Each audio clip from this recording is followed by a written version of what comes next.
Atep again, y'all. Again, I hope everyone's doing well. We'll get into tonight's reading and class affirmation. Anyone have any questions or rereads when I finish, I'll do my best to answer any questions. Of course, we'll do the rereads.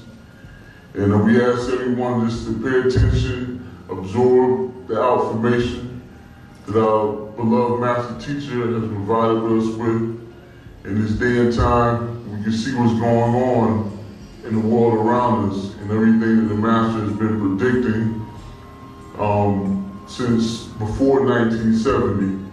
All the things that are happening so rapidly now, in the day and time we're in, and how thankful we are that they have sent us our own warner, our own guide, to guide us back to the proper way of life, all right? So feel free afterwards, any questions whatsoever, as we've done, as our master teachers instructed us, I will do my best. Likum, I, Marara, Noaku, Wu, Yananu. In Wu Nuap, we do not believe in superstitions. We do not fear ghosts. We do not fear spirits. That is, we as Nuapians do not fear the dead or death. We do not trust in luck. We do not use objects for luck. The horseshoe is not luck. The cross with a man on it is not lucky. The rabbit foot is not lucky. We do not accept that we break a mirror and will have bad luck 1 or 7 years or more. To spill salt is not bad luck. The cross will not stop the vampires. The silver bullets will not stop the werewolf. A tooth under your pillow will not be replaced by a fairy with money. There is no Santa Claus who comes once a year to give good people gifts. There is no bunny rabbit or Easter eggs. Black cats crossing in front of you is not bad luck. Cats do not have 9 lives. There is no such thing as bad luck. There is no such thing as good luck. Sweet rice does not really work. There is no such thing as Satanists, because Satan, being evil, would not have followers he treats not evil. No one can put a hex on you but you by accepting it. No one can pray for your soul but you. One real true prayer is better than 1,000 untrue prayers. Stepping on a line in the road is not bad luck. A hat on the bed is not bad luck. The chicken's wishbone will not bring you good luck or fortune. The Bible is a book of paper and ink. It is an object. It cannot hurt or help you. It is only a book, nothing more. Only powers in it is already in you. The Quran is a book of paper and ink. It is an object. It cannot harm or save you, nor hurt or help you. It is only a book, nothing more. Its verses or pages cannot protect you. The only power in it is already in you. A canine howling does not mean death is coming. The owl as a bird are not evil or bad luck. Crows as a bad bird are not evil or bad luck. Being a part of any religion will not prevent your eventual death as a human being. Darkness is not evil. Night is not evil. Brightness is not good. Light is not good. Black is not evil, and white is not good. You are the talisman of the talisman. Nuapu, Wu, Yananu, Superstitions are based on faith, belief, hope, fear. You are the power of divine. You are what you allow to happen. Many make many claims to be able to cast spells or remove spells. Why them then and not you? Some claim they can read your future if you pay them. Then ask your name and or number. If you're sick, take your medicine. If you're ill, check with your physician. Most medicines are no more or less than modified herbs. Superstition is big business. Astrology is big business. Witchcraft is big business. Magic is big business. Walking under a ladder is not bad luck. Someone getting something of yours, such as your hair, cannot cast a spell on you. Hair is dead once it leaves your scalp. You have to open up and or welcome evil into your life. Shamrocks, four-leaf clovers is not good luck. Snakes are not the devil or evil. None of the above, Nuwapians, means to say that ghosts, spirits, and evil people do not exist, because they do. Yet you and only you give them power to affect you in any way by superstitions and fears of the unknown. So no, just don't have faith or belief. Yet for the children's sake, you do have holidays, heroes, just not the same as the lies made up by the Caucasus, to make your Sᴏᴜ look superior, to make their Sᴏᴜ look superior to others with their religious holidays. Replace with your own by way of Wunuwa, your own stories. We do not acknowledge Abrahamism holidays. We replace them with our own. Father Babianum.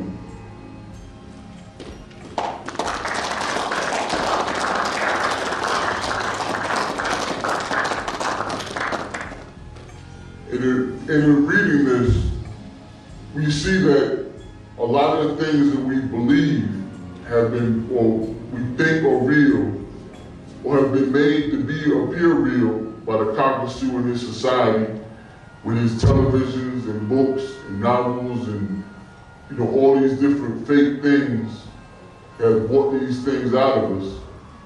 We see that he does it for a purpose, and that is to keep us trapped in his mentality. If we go to emotional energy, one of our sacred writings, it says in verse 126, verse 125 we'll start at, Nuwapians, we have walked through the first abode, which is the material plane of atoms, and physical abode of cells, which are in fact both one as energy forces. And disembodied etheric gas ghosts travel where they are welcome. The gates of each abode must be open to them, and this is done as a higher existing being thinks, feels, desires, wishes, longs for, asks for, requests, and wants. And desirability is all hopes, that is expectation of something desired. Optimistic, and optimism is belief, which is believe, the first part of belief. Faith makes one a believer, believing in what is not confirmed, as in God, Allah, Jah, Lord, Spirit, Deus, deity, spooks, which are ghosts, unseen beings, and it is in fact false hopes, the root of religions in the world today. And we see how the Master was explaining that if all the things they've been showing us, the ghosts, the goblins, the bad luck, the different plagues we will face, if we don't do these things, if you do something unlucky, it's going to bring you this bad luck. all these eventually have us leading to belief. All right? The first stage of belief was then to introduce their gods to us. Once they were able to introduce their gods to us, then they were able to introduce their cultures to us.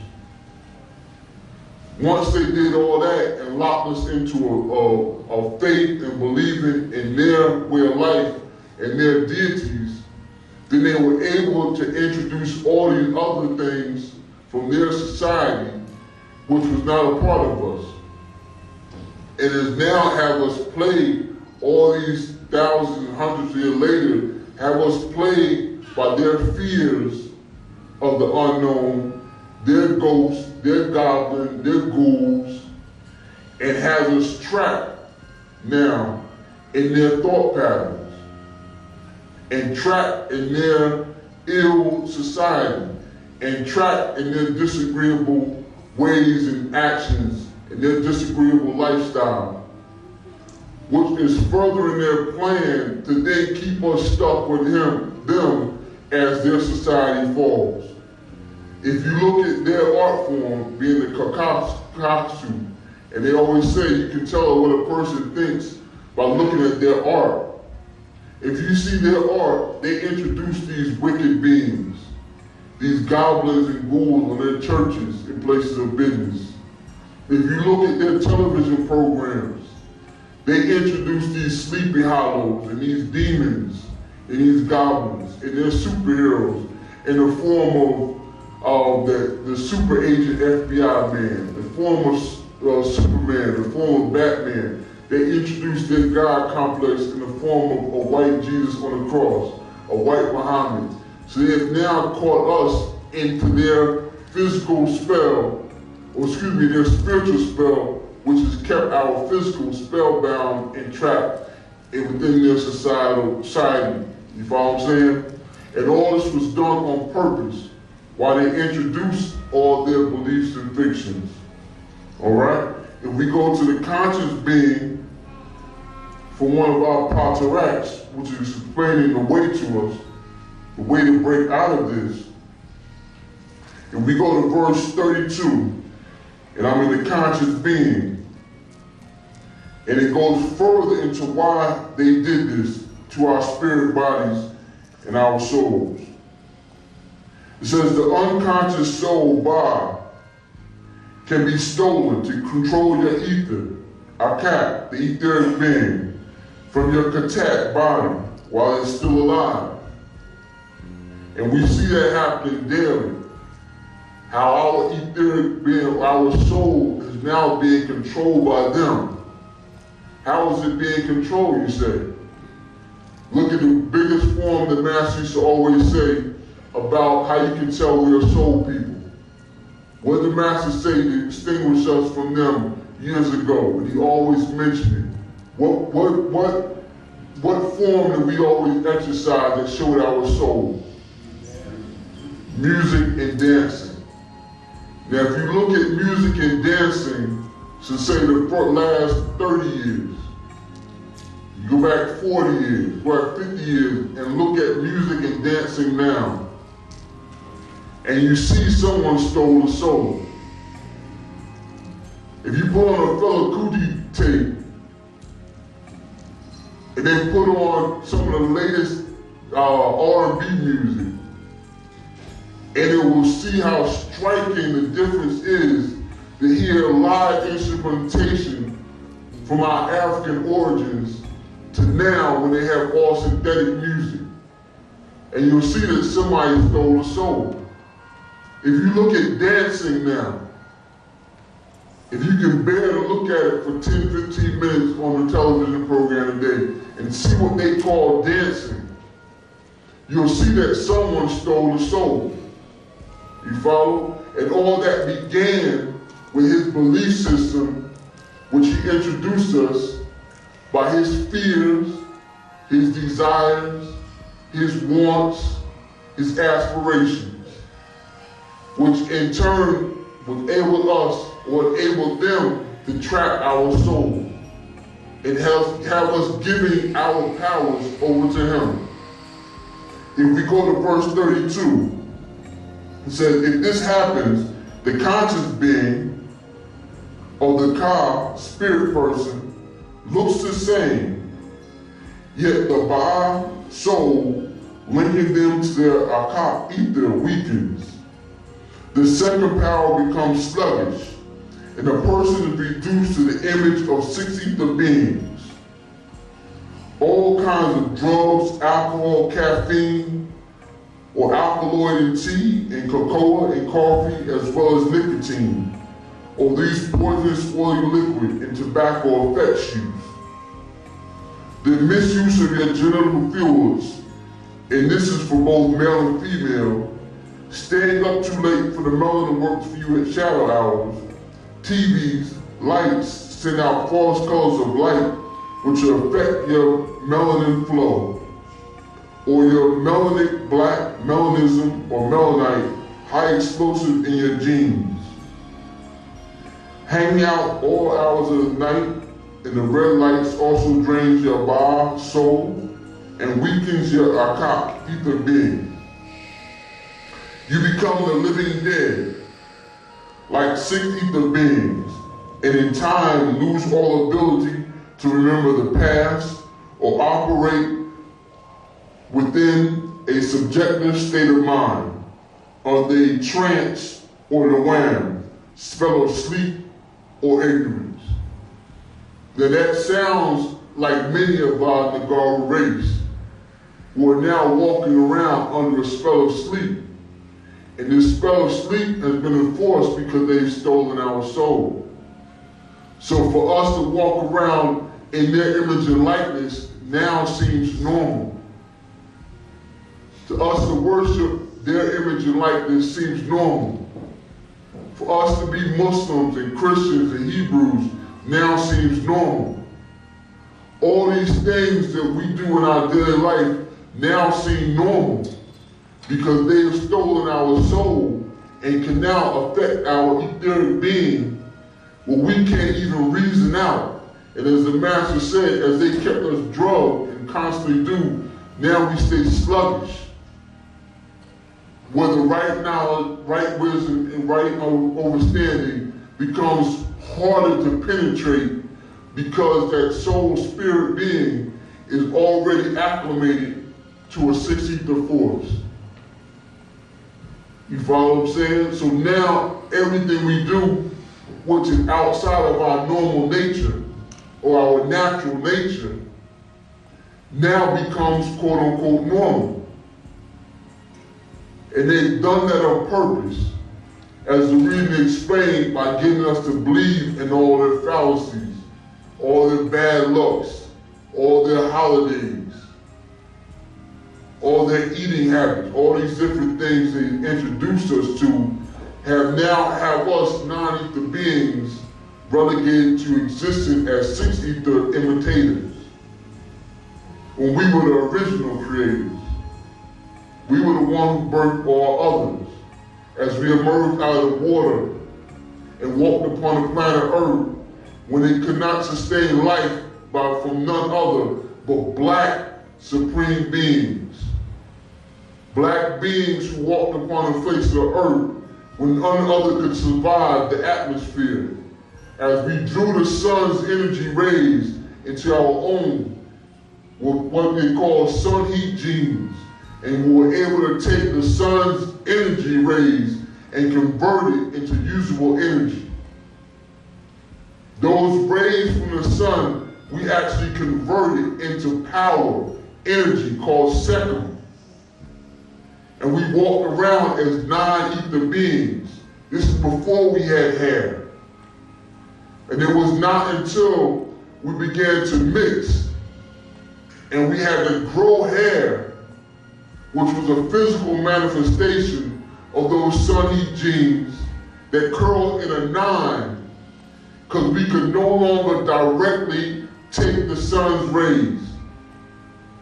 So we had to grow hair or as antennas in order for us to have an intermediary between the sun's rays and ourselves, and take those rays through our hair follicles and convert it into natural energy. Now we've fallen so far where many of our children now are not even born with 9 ether hair. We're born with 6 ether hair, which has to grow into 9 ether. And they made it a campaign for us to start looking and dressing and fixing ourselves up like the 6 ether fur being, not knowing that we were imitating animals, imitating beasts, imitating a lower species of life. So they have us walking around thinking that these Cᴜᴜ are humans. These beings are not humans. They are not real. These are beasts in sackcloth. 6 ether beings in the form of a humanoid walking around to be someone else's dinner. But we imitate that now. So the master explained, our master teacher, Pāṇa Bāvyānum, the warner in his day and time. And that has never changed since he came before us. He has always said, I am the what? The warner. I'm not your prophet. I'm not your I'm not your preacher. I am your warner. Warner for what? Warner for the 60 years I've been granted to teach. 30 years up until the year 2000, and 30 years beyond that. You follow?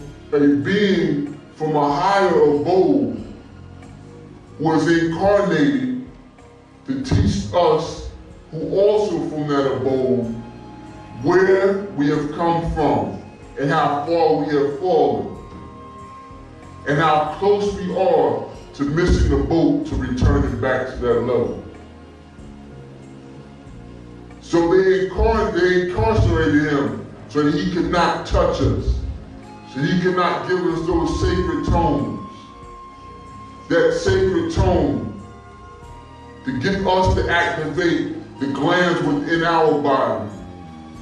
Those 9 different chakras. They only teach you about 7, because that's all they had as 7 and 8 ether beings. But they forgot about the 9 chakras, or the 9 points, the 9 seats of power, the 9 yous, the 9 individuals that the Black Book speaks of, the 9 parts of our being that must be aligned. Then we can align with the planet Earth as it goes through its cleansing period. What we call Mother Nature is going through a cleansing period. But just like any other disease, if you don't clean yourself along with it, what does it do? It will take you out with it. You follow?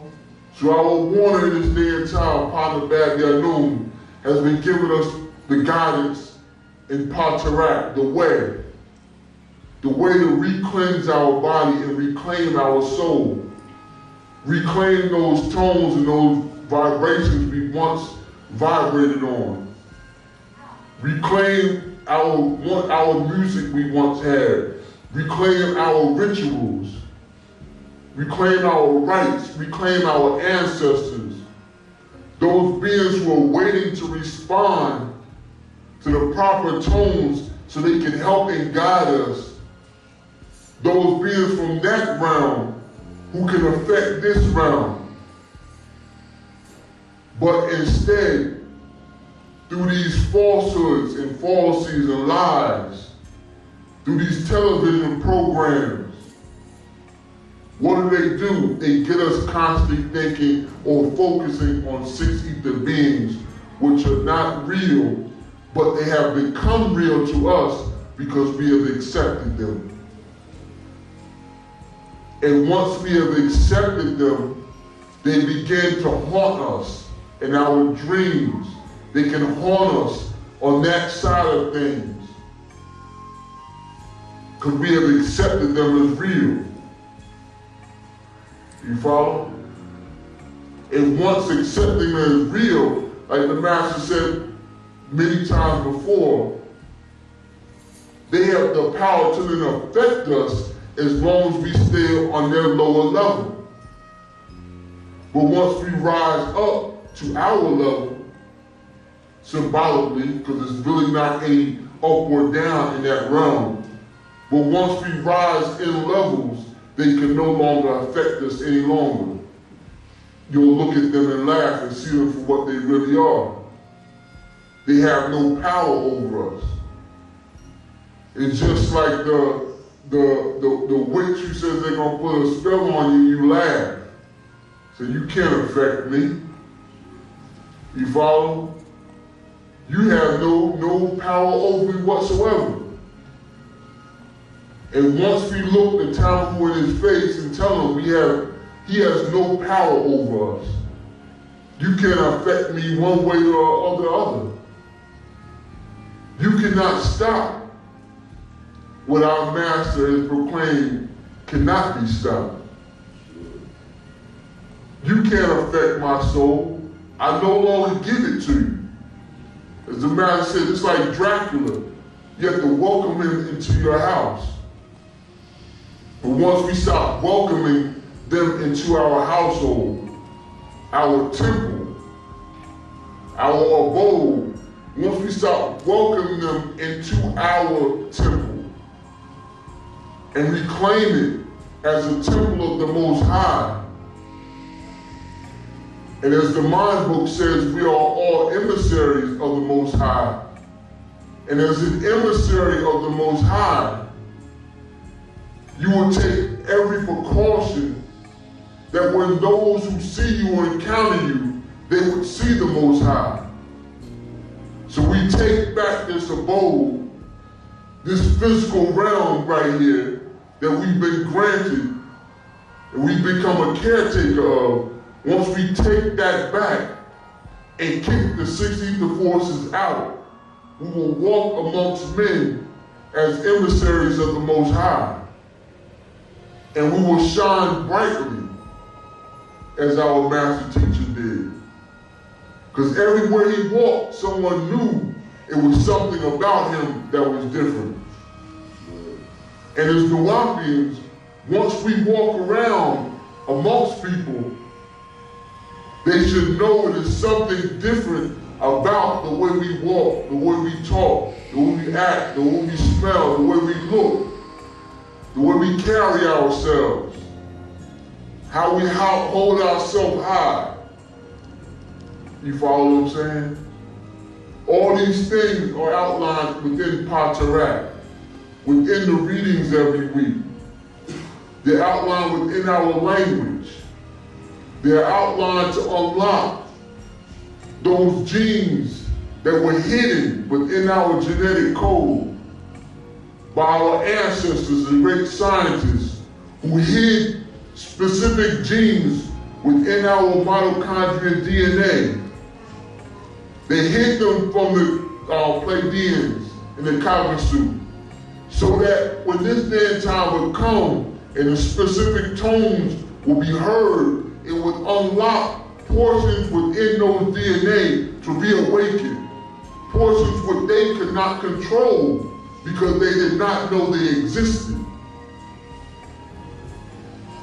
So once we realize what is encoded within our genetics, we see how important the voice was of our Master, because once we heard the voice, something inside woke up. And those tones can wake up something within your DNA, just like the tone of an alarm clock can wake you up from your slumber. It wakes you up to awaken and say, I gotta get up and go to work. I have to get up and make an appointment. That tone of an alarm clock has a specific function that you have to get up at that moment or you'll be late or you'll miss something. Now, if you were to wake up at night from something in the house dropping, would you feel the same way? You go back to sleep. If all of a sudden you heard a rooster crow you wake up and go back to sleep. That's not my alarm clock. If one of your children calls you at night, you might wake up alarmed, but you would go back to sleep because that was not your alarm clock, which was given to go off at a specific time for a specific purpose for you to wake up and get into action to begin that journey of your day.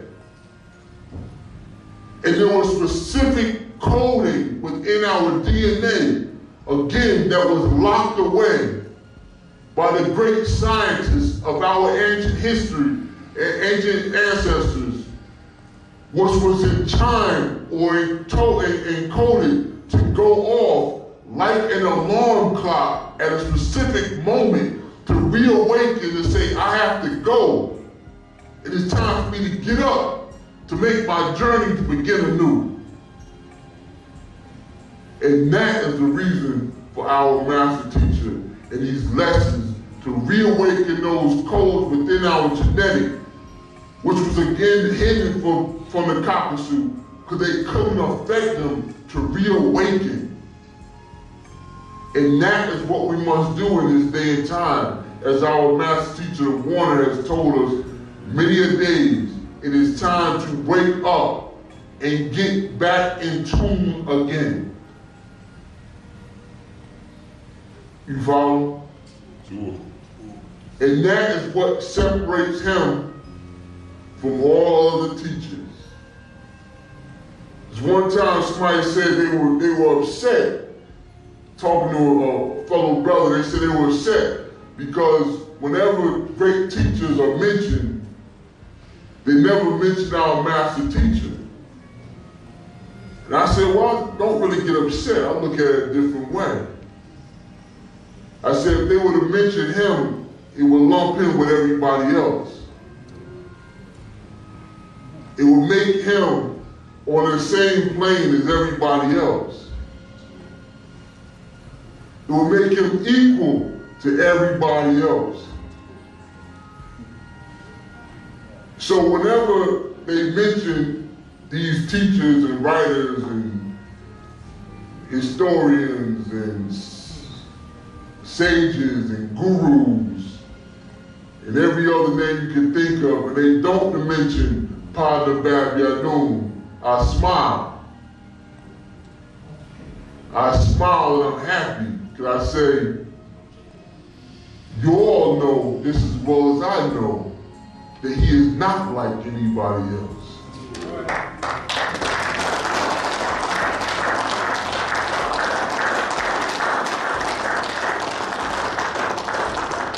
The very fear of him will not allow you to do that. That same fear they saw in every city he built. That same fear they see when we gather.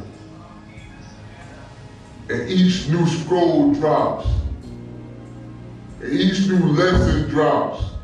And each new piece of DNA reawakens. You follow what I'm saying? So we need to take these lessons, which we see, read, or hear every week. Take them, reread them, restudy them, reclaim them. Wake up those latent cells within our own body. Wake up those parts of our DNA. Start making these actions and bringing it forth. You follow what I'm saying? Any questions, rereads?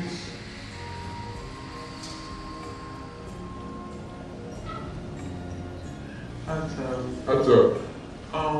My question is, what do you think is going to take for the Nagaru that's out in the world to start awakening and start realizing that the lives that they're living is not the right way? Because I know we just can't, everybody just not going to be able to sit around and wait on Baba. You know, so what do you think it's going to take because I know us as Nuwaubians, I feel should lead by example, but we're not everywhere. We can't reach everybody. So how do you, in your opinion, like what do you feel is going to take for Nagaru to be able to wake up? Well, first of all, as student teachers of the master teacher, we were always taught to not give our opinion. You follow? We'll take it to what we've been taught and the experience, what we see every day, and that will lead us, you know. And the fact of the matter, it really just takes one. It takes each and every one of us to go out and be a living example of who you are. You follow what I'm saying? And once we do that, and we show success, that success will reawaken others. But as long as we don't have success, I give you an example. One reason why a lot of the hip hop generation, for those who know, they gravitated to a lot of the Nuwaubu. And we would have them come around, they would constantly give thanks, they would give props to our master teacher because they saw success. And we gave them an outlet, you follow, which was unlike the outlet they were constantly being around. Many times they would come and say, we like performing around y'all, we like visiting because, you know, the things we encounter day to day, we want that other side. If we are no longer able to provide that other side, that other opportunity, then eventually we'll lose sway. You follow what I'm saying? So the more we get out and create opportunities and create, you know, this environment, then the more people it will attract. That is one of the biggest reasons why they got rid of our land. Because it showed success and it stopped the gathering. You follow? So once we get in our mind state that we're going to reclaim that success and reclaim our master teacher back, insofar as we're going to free him from that belly of the beast, and how does he say we want to do it? We're all going to unite mentally, which unites us physically, then to get him out, then he is the key that can reawake everyone else. Because his is the voice they fear. But once we go out speaking our opinions and what we think, you know what I mean, and what we can provide, they don't fear that. They fear him, which is why he said that they will prop up these so-called successors to get those who are wayward to follow them. They don't fear their successors. They don't fear the splinter groups. They don't fear this one or that one creating their own little stream or creating their own little thing from the water. They don't fear that because they know after all these years, they are not the one. They fear the one who can unite the many. So we go out again, showing Wunuwap, untampered with, uninhibited, without opinions, and go out and present it as it was given to us by Panatharu, that will attract the masses. But as long as we're infighting, we're doing our own thing, it cannot attract them. When you say go out and present it, like, can you elaborate on what you mean by that? Because, I mean, we don't really go out together. We don't do things together like we used to, like, had a family days at the park. I know it's cold now, but, you know, we used to go out to different events and stuff like that, and been, I know brothers been downtown and propagate stuff like that, but we don't really do as much as we used to. So like, what do you mean by go out and present ourselves? Because a lot of Nᴏᴜᴜpians, they dress Nᴏᴜᴜpian. They look it. They have books all the time. People ask questions. They converse about it. But as a whole, I don't understand. You mean as a whole? What do we like, do? how do we go out and present ourselves as a whole instead of just individuals spread out? It's a loaded question. How do we present ourselves as a whole? For one, I'll just tell you what the master explained or gave us, and that is, for one, we have to stop the infighting. You follow?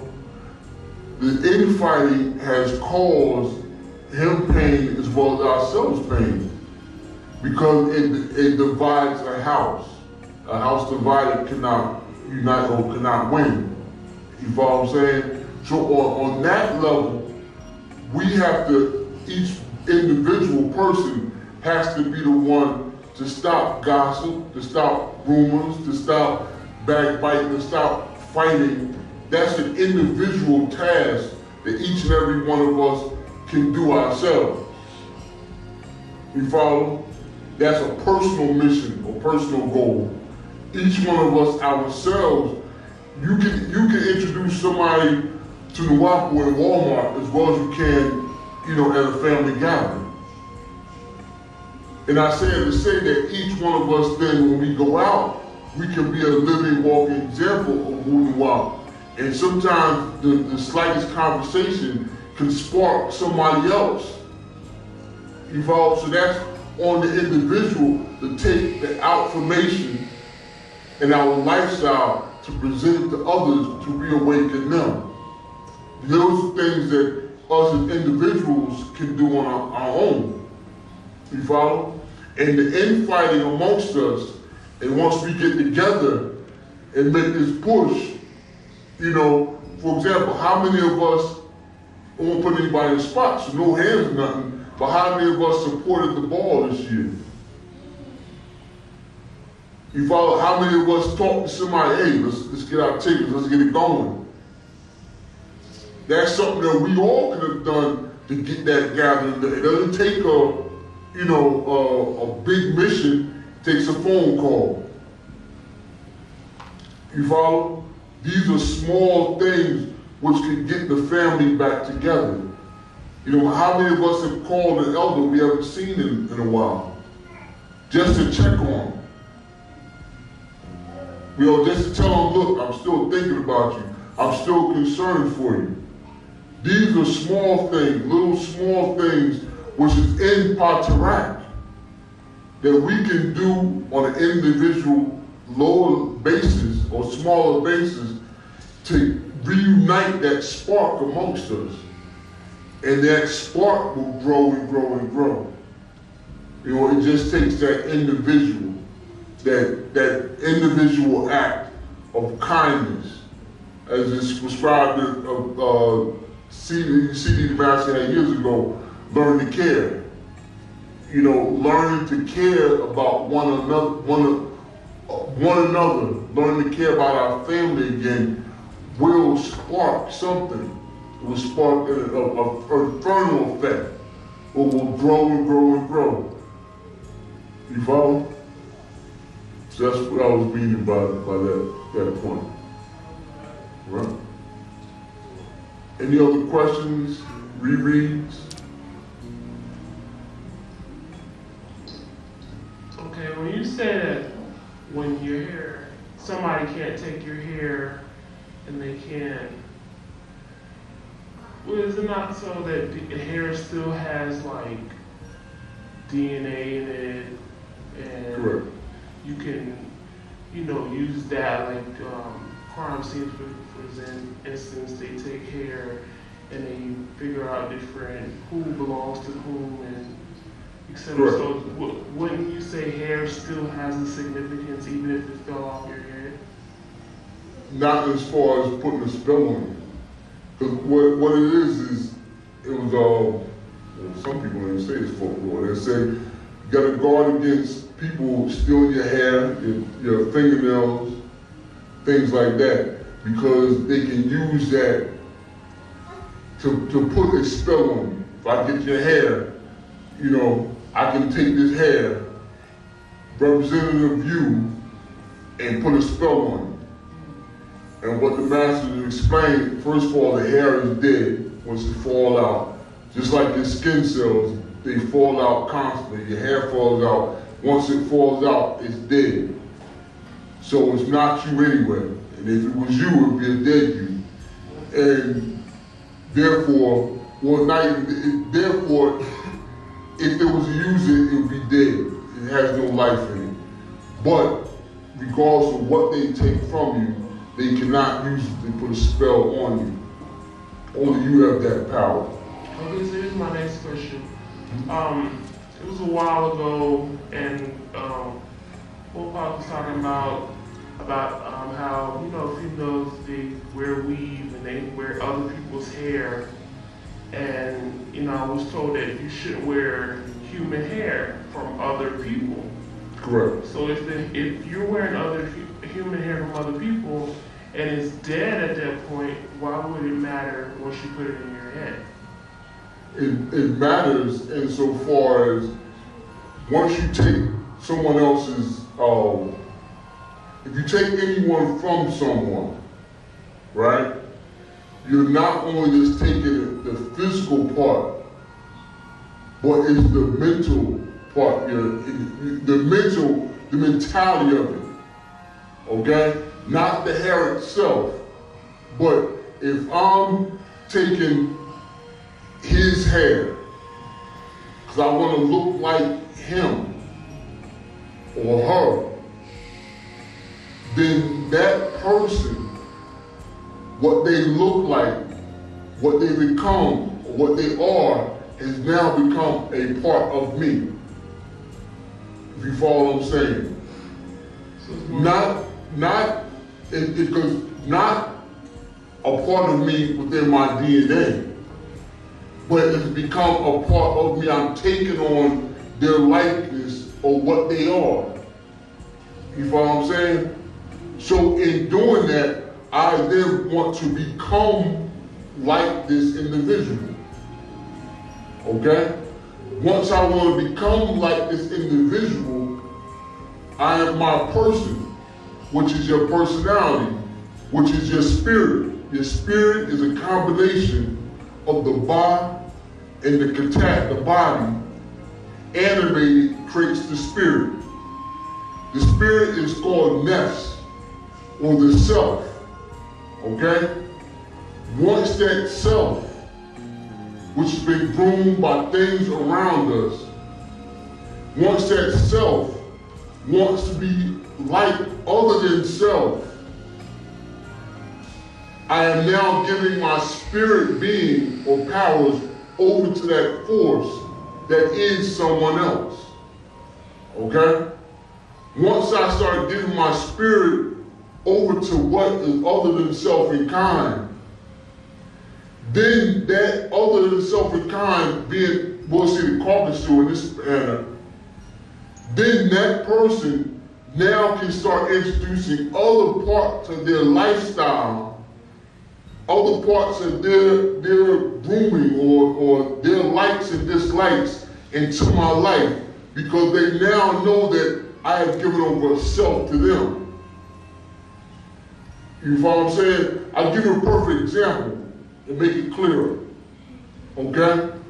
And we'll just take a random individual who's very popular right now. Nothing personal.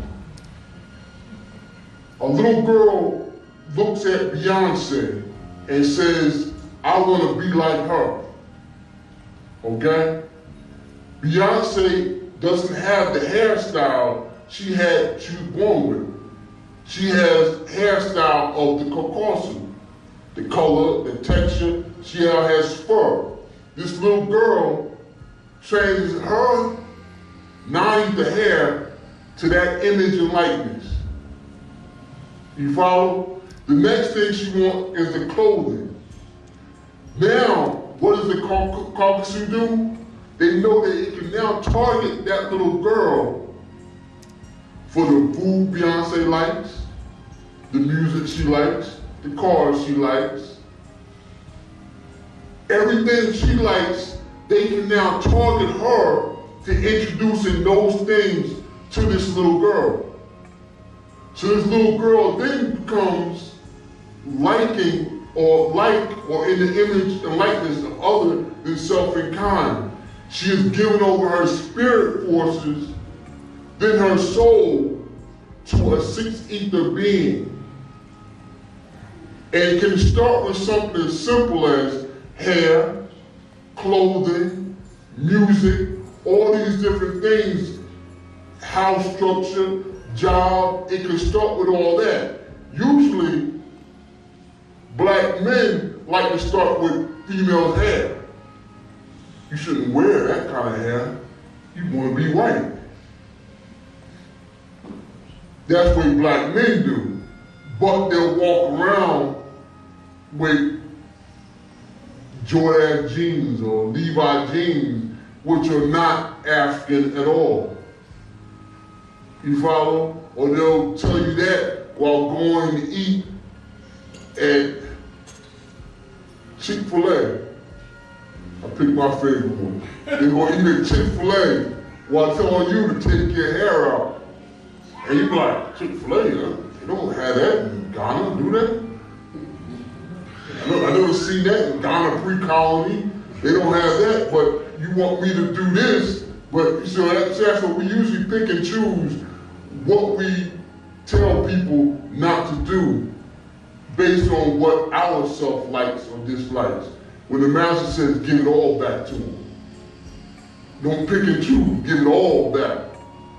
But, we as, male chauffeurs usually just pick what we don't want our women to do. Take that out your head. We'll give you a buck wine. You know what I mean? Any other questions?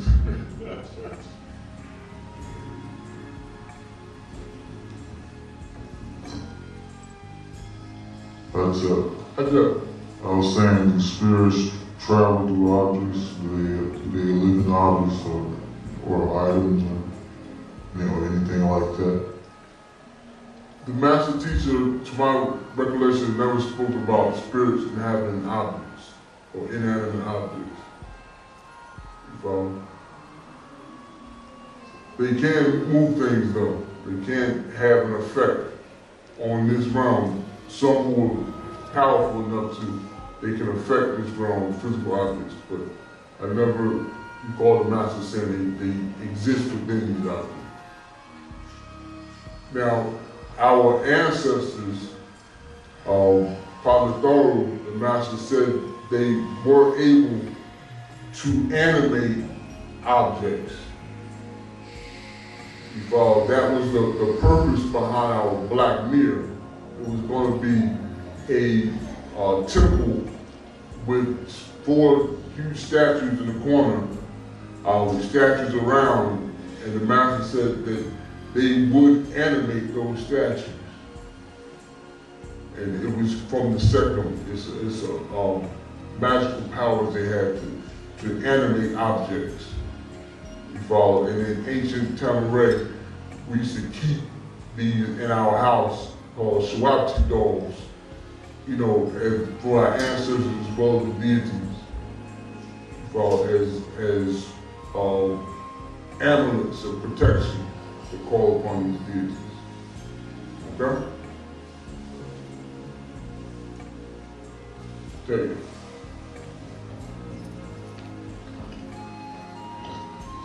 Just to add on to his question, I've heard before that, like, if you buy used furniture or used clothes and stuff like that, it holds the energy, or I wouldn't say spirit necessarily, the energy of those who had it before you. Is that true? Yes, so it what's can. The difference? Your energy is basically we give off, since being humans are actually like batteries. You follow? We give off a certain amount of energy. We want to, throughout daily life, just by being, existing, we give off an energy. And this energy is affected by our surroundings, it's affected by our experiences, what we're going through at the time. That's why you have an aura, a halo, which changes. The color changes depending on our mood and things like that. And it becomes an energy. All right, it's a force. Some people can enforce or impact their energy on objects or more situations than objects. But sometimes you can have part of yourself within an object. You follow what I'm saying? Depending on what you were doing, what you were, if you have, say for your furniture, you were in a house and you were doing a lot of evil, that energy, it still exists. It doesn't go anywhere. That energy exists. Once you give it off, it exists. It doesn't, energy no matter can be destroyed, only change in form. So all the energy you give off, that does not die away, that still stays here. You follow? And it can permeate certain areas or certain objects can be infected with a certain amount of energy. That's different than a spirit being, a conscious spirit being inhabiting a physical object. That's totally different. You follow? And energy is something like a force or power. And sometimes you can, I'll give you an example. You walk into it could be a club, it could be someone's house, it could be a classroom or whatever, and you feel a certain way about that area. That doesn't mean that's a being, that could be that energy that's just there. When you can go to a place and you feel very positive, you might not even see any people there, and you just feel very positive and like, man, it's a good vibe in here. And that's because that energy permeates that area. You follow? So trace amounts of that can be a part of physical objects. But whether that affects you or not is totally different. You follow? Whether you let something of that energy doesn't have to affect you in a negative manner. That's when the spookism comes in, that if I get a cheer from a killer, that will be a killer. That's spookism. That doesn't mean that energy doesn't exist there. It just means that you don't have to accept it. You follow what I'm saying? That's where the spookism part comes in, that I can't, I wear these shoes, and that guy, he does bad things. Don't be bad because I wear his shoes. That's totally different. So has Baba ever said anything about a way to cleanse us? I mean, besides sage or myrrh, is there a way to cleanse energies off of objects? There is, but he hasn't told us about to my knowledge, he hasn't told us about the rituals and ways on how to do it, besides the sage and stuff, where you can release those energies. You follow? Yeah. And as well as certain beings do follow objects though. You follow? And that's where you do have in certain areas you have a being that could spook that place, so to speak, spook it or exist there because they're, excuse me? Yes. But again, those have no effect on you unless you allow them to have effect on you. That's why at the end of the lesson, the master explained how those evil forces, evil beings, evil spirits do exist. They do exist. They're very real, but they have no effect on you unless you allow them to, through faith, belief, hopes, fears. Then you can allow these different entities to affect you. If you don't accept those things, they cannot affect you in any manner whatsoever. But the reason why they usually do have an effect on us is because of the Qᴜᴜ, the way he's projected it. And if we're constantly if we're constantly viewing and absorbing his negativity and the things he puts out there, then we're more likely and apt to accept it in our daily lives. You know what I'm saying? So we'll look at the black cat and suddenly, don't cross that cat. You might not even really believe it, but you feel like that cat might be evil because he's black. And that's because it's in our subconscious mind now to avoid the black cat. And all those things are done on a subconscious level, which works its way to a conscious level, which works its way to a physical level, and we don't even know it sometimes. That's the danger of his, his programming. That it affects us on a subconscious level where we don't know it affects us. All right? Any other questions?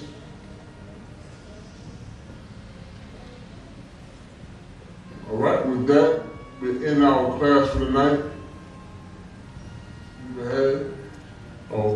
And with that, everybody have a safe trip home. Bring somebody else next week and throughout the week. Without, tell us for coming.